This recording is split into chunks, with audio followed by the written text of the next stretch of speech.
Yabo maye kushushu kuyashisa ilanga liyashisa nalomuntu engimphethe uyashisa so phela zokutshela something zokutshela into eyi1 ntwana lo muntu engimphethe uKalawa Jazz wonke umuntu yamazi yangithola lo mjito ubuke odlala against iManchester United wa Treble Paul Schools nonke namkena best midfielder yaseEngland mara Grootman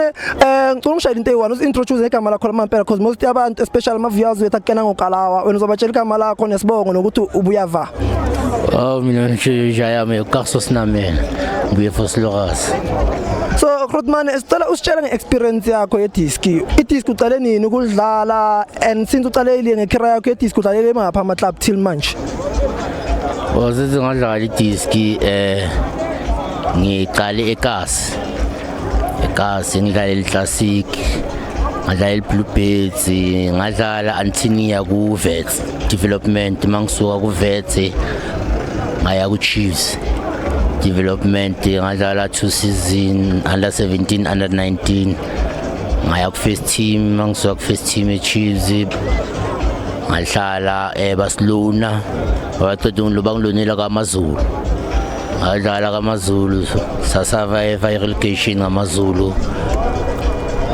bayenza iswap deal ngathi ngaya ku Golden Arrows ngifika Golden Arrows ngadlala masuka Golden Arrows ngaya eTurkey ku Ankara Gucu ngahlala 6 months mangiceda kusuka lapho ngabuya ku Platinum Stars ngadlala Platinum Stars ngabuyela kwaMazulu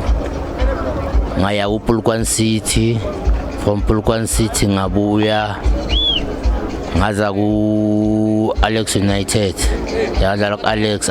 ngaya ku Baberwa ngakizriki hayi ngazidlalela ngazifocusela kuma 10-10 lo ndla ama tournament